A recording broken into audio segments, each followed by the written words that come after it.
نهاية الشوط الأول بين باريس والبايرن بتقدم باريس 1-0. هدف في الدقيقة 3 عن طريق ديمبلي. بصراحة الشوط الأول حلو كويس. الأهداف ما كانش فيه كتير، مفيش إلا هدف واحد، لكن شوط هجمة هنا وهجمة هنا. شوط بصراحة ممتع، شوط حلو من الفرقتين. فبصراحة شوط حلو، ولسه الشوط التاني. فبصراحة هيكون شوط تاني ممتع برضه. كنت أتمنى يكون فيه أهداف أكتر ومتعة أكتر وتشويق أكتر بصراحة. وبصراحة جمهور البايرن لازم يعمل تيفو حلو. بصراحة البايرن لازم يعمل تيفو كل ماتش. جمهور البايرن من أحسن الجماهير في العالم، بتعمل تيفوهات حلوة بصراحة. فتيفو جميل من جمهور البايرن في أول ماتش. وبصراحة اللقطة دي حواليها جدل كتير من إنها ضربة جزاء ولا مش ضربة جزاء.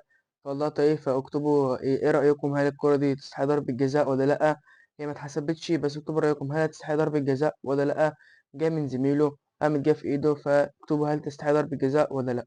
وبصراحة بقى كفاراتسخيليا بصراحة ده جناح زي ما بيقول الكتاب. جناح زي ما بيقول الكتاب بجد، بمهارة، لعب، بسرعة، بيعدي، بيشوط، بيصنع، بيعمل كل حاجة. جناح بصراحة زي ما بيقول الكتاب. بيلعب جناح يمين، بينزل في الشمال، ينزل مهاجم، بيعمل كل حاجة، بيرجع دافع، بينزل في خط النص. فبصراحة كفاراتسخيليا من أحسن اللعيبة في العالم السنة دي. فبصراحة كفارا بصراحة نفسي بصراحة كفارا يجي الريال.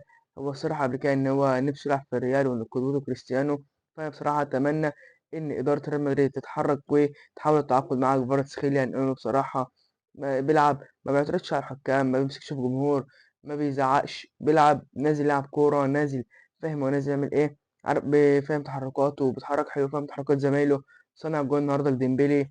وبصراحة كفارا يعني بصراحة بالنسبة لي أحسن وينج في العالم السنة دي. أحسن وينج في العالم السنة دي، بيعمل كل حاجة في الكورة. ديمبلي حلو، بس كفاراتسخيليا أحسن وينج بالنسبة لي في العالم السنة دي.